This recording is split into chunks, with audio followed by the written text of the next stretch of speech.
So, I got something super cool for you today. Like, genuinely. This one hit me in a way I wasn't expecting. Welcome back to the Deep Dive English podcast, by the way. I'm Hallie. And I'm Matt. And yeah, this one is, I think, this one might be the most important topic we've ever done.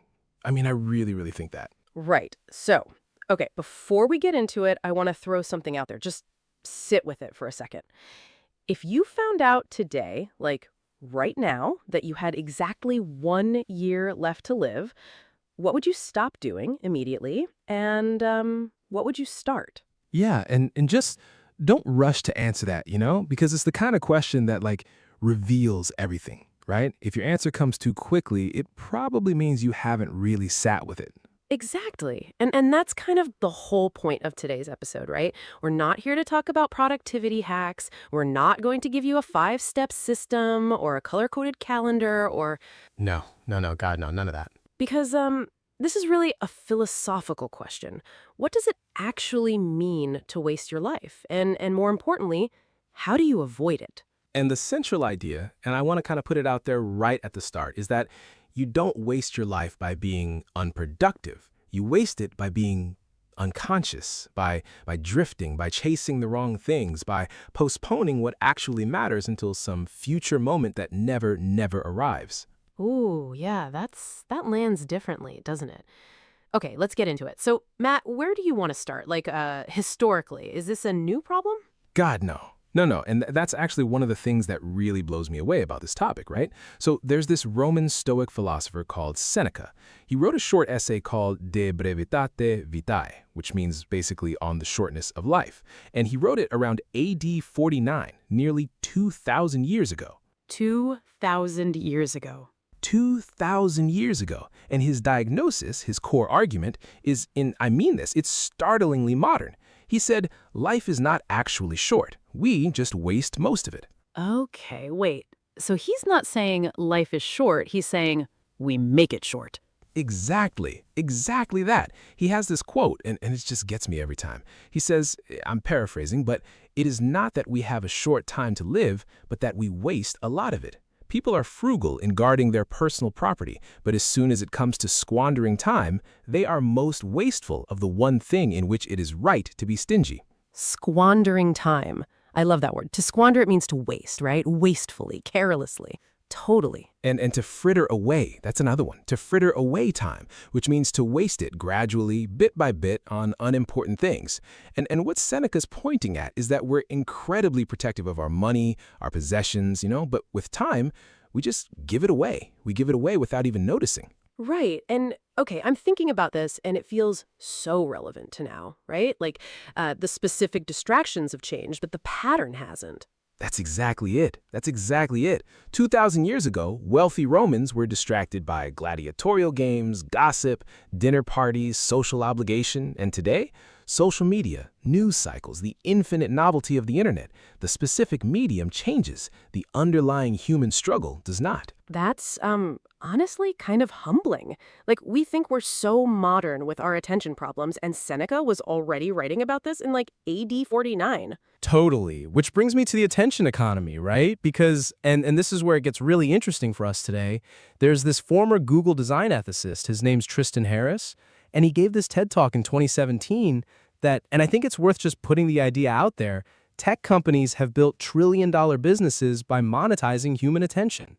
Every push notification, every algorithmic reel, every infinite scroll, it is deliberately engineered to maximize engagement, not well-being. Not our well-being, their profit. Exactly. And the phrase that really sticks with me, and Harris uses it, is if you're not paying for the product, you are the product. Your attention is literally being sold. Okay, so that's the attention economy. Like, our minds are the resource being traded. Yes. And there's this brilliant book, Johann Hari's Stolen Focus, and he makes this really sharp distinction. There's a difference between intentional leisure and what he calls algorithmic drift, right? Intentional leisure is like choosing to watch something you genuinely enjoy. Algorithmic drift is losing 2 hours to a platform that was designed to be impossible to put down. They feel similar in the moment, but the after effects are completely different. Oh, that's such a good distinction because I think a lot of people, myself included, tell ourselves we're relaxing when we scroll. But But you're not, you're really not. You're giving away the one resource you can never get back, your attention. And where your attention goes, your life goes. That's the thing. okay, and then there's the book you mentioned to me before we recorded, 4,000 Weeks. That's a wild title. What's that about? Right. So Oliver Berkman, and this book is the conceptual backbone of today's episode, honestly. His argument is that the average human lifespan is approximately 4,000 weeks. That's it. That's the entire supply. And the thing is, most of us haven't even done that maths.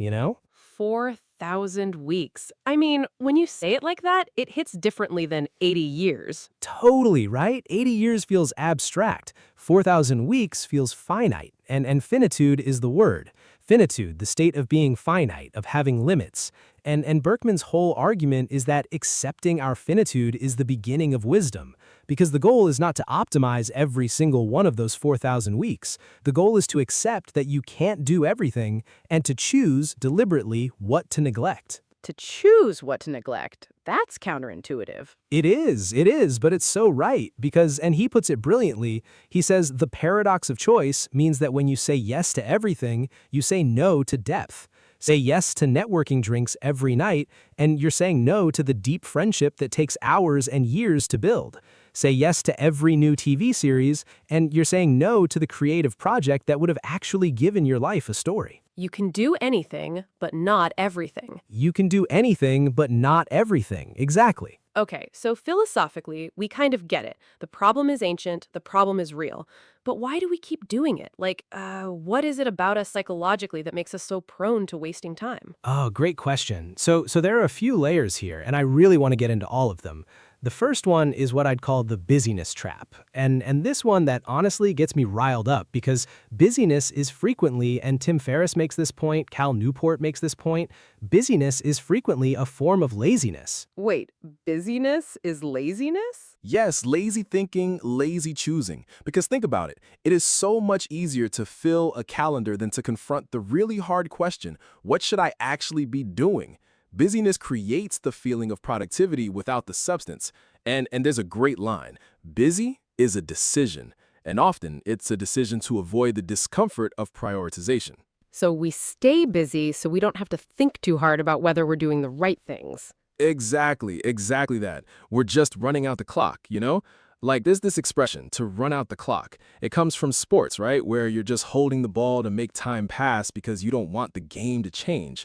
And a lot of people do that with their life. They run out the clock. They major in minor things. Oh, I love that. To major in minor things, spending your energy on trivialities while the things that actually matter wait. Yeah, and Cal Newport, Deep Work, he talks about how the capacity for really focused, uninterrupted concentration is becoming rare. And because it's rare, it's becoming incredibly valuable. The people who can truly focus, who can resist the pull of the inbox and the notifications and the infinite scroll, those people are going to have a massive advantage, not just professionally, but in terms of actually feeling like their life has depth. Okay, so there's also something psychological about how we choose in the moment versus how we look back. There's a Nobel Prize-winning psychologist, Kahneman, who talks about this. Yes, Daniel Kahneman. So his research distinguishes between the experiencing self and the remembering self. And this is so key. The experiencing self is the one living in the present moment. Comfort, pleasure, the path of least resistance. The remembering self is the one who later looks back and constructs the narrative of who you were, what you did, what your life meant. And the problem is those two selves want different things. They want completely different things. We live in the experiencing self, and the experiencing self just wants the sofa and the snacks and the next episode. But we're ultimately judged, we judge ourselves, by the remembering self, by the arc, by the story.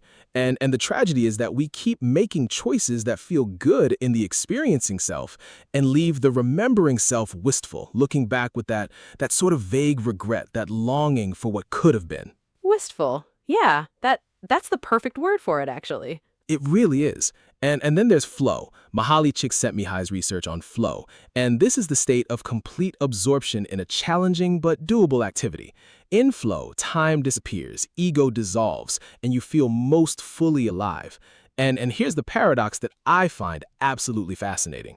When you're in flow, you lose track of time, but you're not wasting it. When you're scrolling, you also lose track of time, but you are wasting it. And what's the difference? Engagement, growth. So they feel similar, but they're completely opposite in terms of what they leave behind. Completely opposite. And this is the distinction between, and these are sort of Greek philosophical concepts, hedonia and eudaimonia. Hedonia is basically pleasure and comfort, passive entertainment, feeling good in the moment. Eudaimonia is like meaning, growth, contribution, self-realization, the things that build a life you can look back on with pride, you know? Wait, how do you pronounce that? Eudaimonia? Eudaimonia. Yeah, it's Greek. And it's the simplest way to put it is the difference between feeling good in the moment and feeling fulfilled over a lifetime. A life of pure hedonia, every evening spent watching, scrolling, all of that, feels satisfying moment to moment, but it's hollow over time. Eudaimonia involves discomfort, effort, uncertainty, but it builds something. And then there's the someday thing.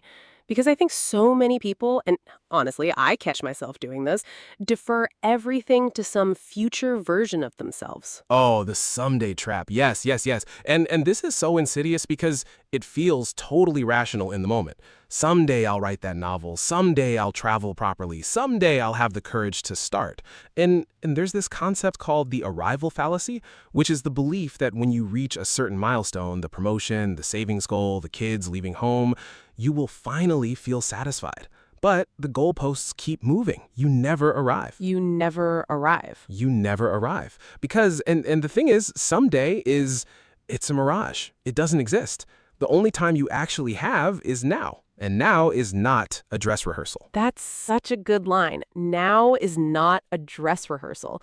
Right, so we can't sleepwalk through life assuming the real version starts later. Exactly. To sleepwalk through life, to go through days on autopilot without intention or genuine presence, that is, I think, the most common form of wasting your life. It's not dramatic, it's quiet. It's just a gradual drift, a gradual acquiescence to a life you never consciously chose. Acquiescence, accepting something reluctantly without really protesting. Yeah, and nobody wakes up one day and decides to waste their life. It just happens in little drops. In little drops. And that's a great way to think about it because there's this expression, a drop in the bucket. 10 minutes of scrolling feels like a drop in the bucket. But those drops add up to years. They genuinely do. Okay, so this is all pretty sobering, but I don't want us to leave it there. Because the question is, what do you actually do differently?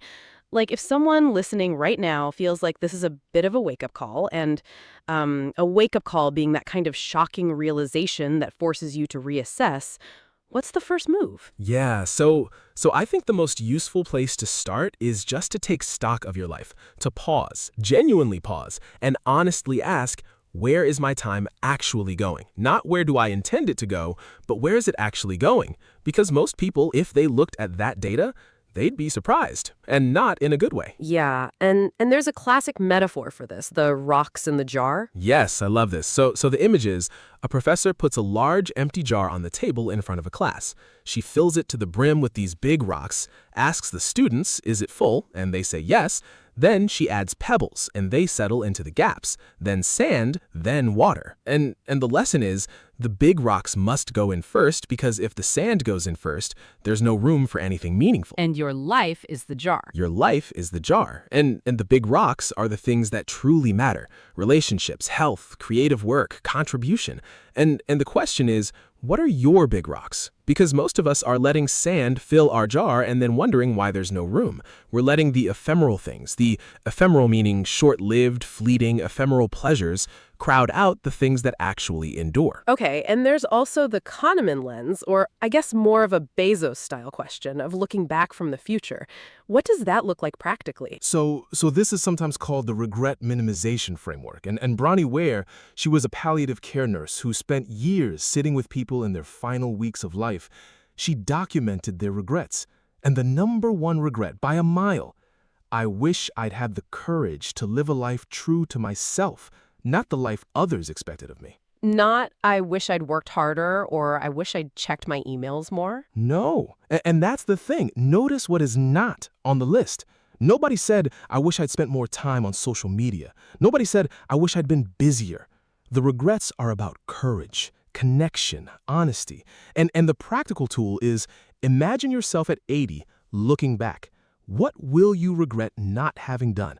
That is your compass. Let that be your compass. And I think that connects to the fisherman story, right? The Heinrich Boll parable? Oh, yes. I love this story. So a businessman arrives at this small coastal village, and he finds a fisherman napping contentedly in his boat.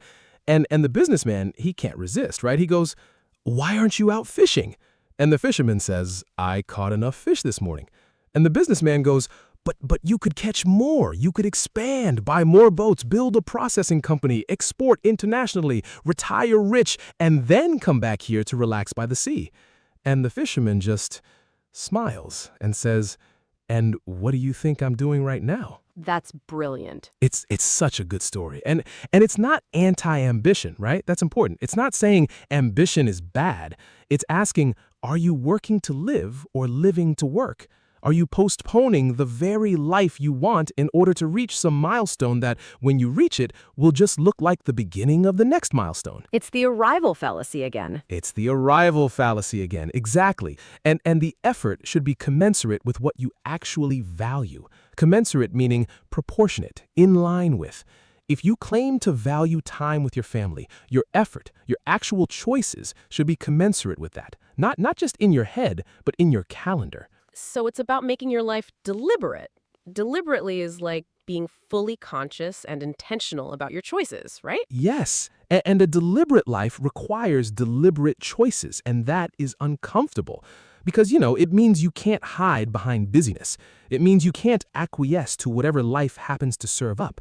The precarity of life, its uncertainty, its vulnerability, the precarity is actually what gives it meaning. Because if everything was guaranteed, nothing would matter. Okay, that's a lot to process, but in a good way. I think the thing I keep coming back to is this is not about being more productive. It's not about cramming more in. Not at all. And Berkman says it better than I can. The real problem isn't our limited time. The real problem is that we've unwittingly inherited and feel pressured to live by a ridiculous set of ideas about how to use our finite time. The goal is not to amortize, to spread and optimize every single week. The goal is to be present in the weeks you have and to give your full attention, the here and now, to the things that genuinely matter. The here and now, not some future version of your life, not when things calm down, right now. Right now. And I just want to say one more thing, because I think it's the most important thing. Most people don't really live. They sleepwalk, they drift, they fritter away their days on things that feel like a means to an end being something you only do because it's necessary to reach something else. But then the end never comes, or it wasn't what they expected. And the only antidote to that is to wake up, literally, to be genuinely present in your own life. I think the question, are you killing time or living it? And killing time meaning spending time on trivial things just to make it pass. I think that's the question I'm going to sit with today. Am I killing time or am I living it? That's the right question. That's exactly the right question. And it doesn't have to be a grand overhaul, right? It's just about starting to notice, starting to take stock. You don't need to optimize every minute. You just need to stop sleepwalking. I love that. That's where I want to leave it. Okay, let's wrap up. So if I were to pull together the big thread of today's episode, the argument isn't that you need to do more, it's that you need to be more conscious about what you're already doing. Totally. And the fact that Seneca was writing about this 2,000 years ago and that we're still wrestling with it today tells you something. This is the defining challenge of being human. The question is not, how do I fill every minute? The question is, am I even present in the minutes I have? And for our listeners who are navigating all of this in a second language, which is its own kind of presence and intention, I think that matters too. Like choosing to engage with ideas at this level in English is already a deliberate choice. It's already a big rock in the jar. Absolutely. And we hope today left you with something to think about. Not a checklist, not a system, just a question. One good question that, when you sit with it, starts to change things. So from both of us here at the Deep Dive English podcast, thanks for listening. As always, take care, stay curious. And don't sleepwalk. Don't sleepwalk. See you next time.